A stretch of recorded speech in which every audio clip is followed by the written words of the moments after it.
یہ 7 اکتوبر 1958 کی شام ہے۔ ایوان صدر میں 16 سال میم بے خالد لکھتے ہیں، شام کے وقت جب اندھیرا آنے لگا اس وقت جو جنرل شیر بہادر صاحب تھے وہ ہمارے پاس آئے۔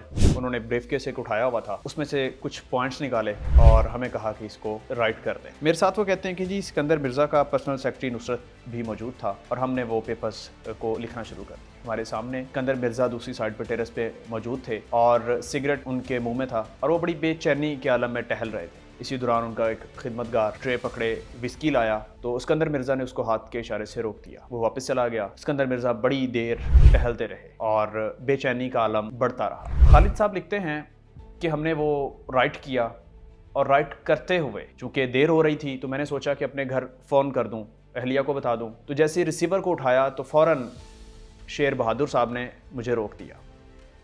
پانی کی طلب ہوئی تو وہ خود اٹھ کے گئے اور پانی لا کے دیا۔ یہ پاکستان میں پہلا مارشل لاء لگنے کی تیاری مکمل ہو گئی ہے، اب صرف ایک نوٹیفیکیشن جاری ہونا ہے اور تمام اخبارات اور ریڈیو پر ایک جملہ ادا ہونا ہے، کیونکہ تب یہ جملہ اتنا عام نہیں تھا کہ میرے عزیز ہم وطنوں پاکستان محفوظ ہاتھوں میں ہے، ایسا کچھ بھی نہیں تھا۔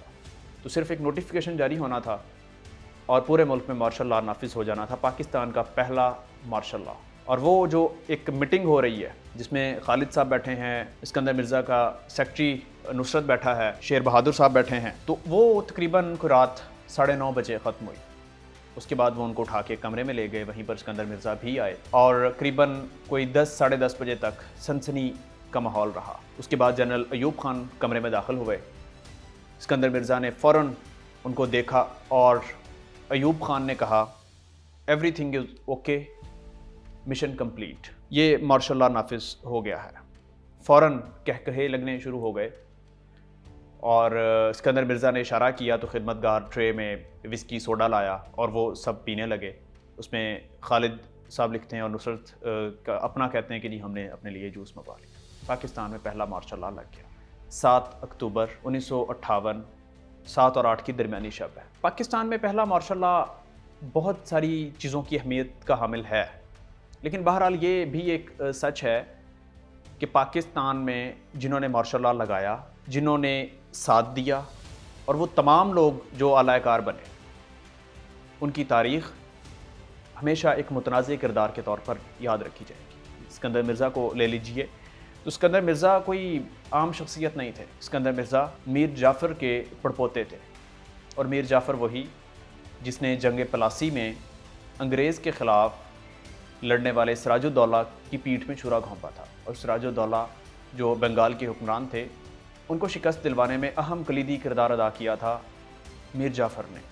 مطلب کہ اگر میر جعفر کو ہم عام الفاظ میں دیکھیں تو وہ ایک بدترین منافق کے طور پر تاریخ میں یاد رکھا گیا ہے۔ اسی میر جعفر کا پڑپوتا اسکندر مرزا پاکستان کا پہلا صدر رہا اور پاکستان کا پہلا مارشل لاء لگانے میں اہم کردار، مرکزی کردار۔ مارشل لاء نافذ ہو گیا اور اس کے بعد سب سے جو اہم ایک دونوں میں ادھر کیونکہ ایوب خان کو commander in chief marshal law administrator بنا دیا گیا، اسکندر مرزا صدر رہے، اسمبلیاں ساری ٹوٹ گئیں، تحلیل ہو گیا، سب کچھ مارشل لاء کے انڈر آ گیا۔ تو ایوب خان کو اسکندر مرزا سے الجھن ہونے لگی، اسکندر مرزا کو ایوب خان سے الجھن ہونے لگی۔ یہ 7 اور 8 کو مارشل لاء لگتا ہے اور 28 اکتوبر 1958 کو ایوب خان اسکندر مرزا کو اتار دیتے ہیں، گرفتار کر لیا جاتا ہے۔ وہ بھی ایک کہانی ہے، لیکن یہ جو 20 دن ہیں تقریباً بڑی بے چینی میں گزرے۔ اسکندر مرزا نے کوشش کی کہ جو فوج میں جو ایوب خان کے خلاف جو دھڑے تھے یا جو لوگ تھے ان کو اکسایا جائے گا ایوب خان کے خلاف، لیکن ایسا ہوا کچھ نہیں، اور ایوب خان نے 28 اکتوبر 1958 کو چند اپنے آفیسرز بھیجے اور ایوان صدر میں اسکندر مرزا کو انہوں نے اٹھایا، کیونکہ وہ سونے کے لیے جا چکے تھے۔ ان کے اے ڈی سی نے بتایا کہ وہ سو رہے ہیں، لیکن انہوں نے کہا کہ بلاؤ۔ تو وہ جب اتر رہے تھے سیڑھیوں سے اتر رہے تھے تو ان کے سامنے انہوں نے کہا جی مجھے دیں پین اور کاغذ دیں جس کے اوپر سائن کرنے، کیونکہ ان کو پہلے ہی پتہ تھا۔ لیکن کچھ انہوں نے مزاحمت کی کوشش کی، اپنا بتایا کہ میں صدر پاکستان ہوں، لیکن کسی نے کچھ نہیں مانا۔ اور اس کے بعد جب ان کو یقین ہو گیا، ان کی بیگم کو یقین ہو گیا کہ اب ہمارا یہاں پر رہنا ختم ہو گیا ہے، تو انہوں نے کہا میرے بعد میری بلیوں کا کیا ہوگا۔ اسکندر مرزا کو جب وہاں سے گرفتار کیا گیا تو ایوب خان نے کہا کہ ان کو فوراً جو ہے وہ کوئٹہ لے جایا جائے، اور اس کے بعد اسکندر مرزا کی کہانی ختم ہو گئی۔ اسکندر مرزا پاکستان کی تاریخ میں ہمیشہ ایک متنازع کردار کے طور پر یاد رکھے جائیں گے۔ ایوب خان جو ہیں یہ میں نے پہلے آپ کو بتایا تھا، ڈیٹیل میں ڈسکس ہوا تھا کہ لیاقت علی خان کا جو امریکہ کا دورہ تھا وہاں سے ایوب خان کی کڑیاں ملنی سٹارٹ ہوئیں۔ ایوب خان کو جب commander in chief, chief army staff بنا دیا گیا تو انہوں نے جو اس وقت کی حکومت تھی اس کی مرضی کے بغیر بھی ایک دورہ امریکہ کا کیا تھا، اور ایسے ہی ان کے بارے میں جو ایک امریکن نیوی انٹیلیجنس کی رپورٹ بھیجی گئی اس میں جو ایوب خان کا خاکہ پیش کیا گیا تھا وہ یہی تھا کہ ایوب خان 6 فٹ 2 انچ قد ہے، 210 پاؤنڈ ان کا وزن ہے، گورے چٹے ہیں، اور یہ پاکستان کی فوج کے سب سے بااثر آدمی ہیں، طاقتور ترین شخص ہیں یہ۔ اور اس کے بعد یہ دن بدلتے گئے، لیاقت علی خان صاحب قتل ہو گئے اور ایوب خان کا راستہ روکنے میں کوئی بھی شخص سامنے نہ آیا۔ اسکندر مرزا جو ہے انہوں نے ایوب خان پر بھروسہ کیا، ایوب خان نے ان کا تختہ الٹ دیا۔ ایوب خان نے ذوالفقار علی بھٹو پر بھروسہ کیا، ذوالفقار علی بھٹو نے ایوب خان کو دھوکہ دیا۔ ذوالفقار علی بھٹو نے جنرل ضیاء الحق پر بھروسہ کیا، جنرل ضیاء الحق نے بھٹو کی حکومت کا تختہ بھی الٹا اور پھانسی پر بھی لٹکا دیا۔ یہ بہرحال ایک بھروسہ ہونے اور بھروسہ توڑنے کی ایک جنگ لگی رہی۔ پاکستان کی تاریخ کے جو چند پہلے سال ہیں اس میں یہ ایک انتہائی امپورٹنٹ کوسچن ہے کہ پاکستان مستحکم کیوں نہیں ہو سکا، پاکستان میں جمہوریت پروان کیوں نہیں چڑھ پائی۔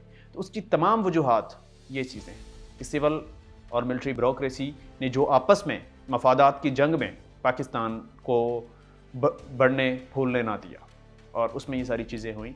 اور ایوب خان نے جو پاکستان میں پہلا مارشل لا نافذ کیا اسکندر مرزا کے ساتھ مل کر، اسکندر مرزا کو 20 دن بعد ہی ہٹا دیا، اور ایوب خان نے ایک مرتبہ امریکن فوجی اہلکار کو کہا تھا کہ ہماری آرمی جو ہے وہ آپ کی آرمی بن سکتی ہے۔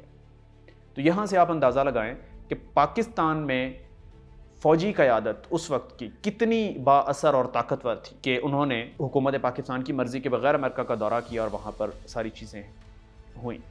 تو یہاں پر ایک اہم چیز جو میں آپ کے ساتھ شیئر کرنا چاہتا ہوں وہ یہ ہے کہ بریگیڈیئر غلام جیلانی جو ملٹری اتاشی ہو کر امریکہ جانے لگے، ایوب خان نے ان کو بلایا اور کہا کہ امریکہ کے ساتھ جو تعلقات ہیں وہ خود ڈائریکٹ ہو کر رہا، یہ جتنے بھی تعلقات ہیں اس قسم میں ان حساس معاملات میں سویلینز کو نہ لینا، ہم ان پر بھروسہ نہیں کر سکتے۔ تو یہاں سے اندازہ ہوتا ہے کہ پاکستان کی آرمی کے جو شروع میں جنرل ایوب خان اور یہ ساری مارشل لا اور اس میں ساری چیزیں، تو یہ امریکہ سے کنوے ہو رہی تھی چیز، امریکہ سے ایڈ چاہیے تھی، امریکہ سے اسلحہ چاہیے تھا، امریکہ کی مدد چاہیے تھی، امریکہ کا تعاون چاہیے تھا، تاکہ پاکستان جو ہے وہ امریکہ کا اتحادی بن کر سوویت یونین کے خلاف اپنی فوج بھیج دے اور سوویت یونین کے خلاف پاکستان جنگ لڑے، وہ جنگ جس کا خمیازہ آج تک ہم بھگت رہے ہیں۔ اب تک کے لیے اتنا ہی، اپنا بہت سارا خیال رکھیے گا، مجھے دیجیے گا اجازت، اللہ نے کے بعد۔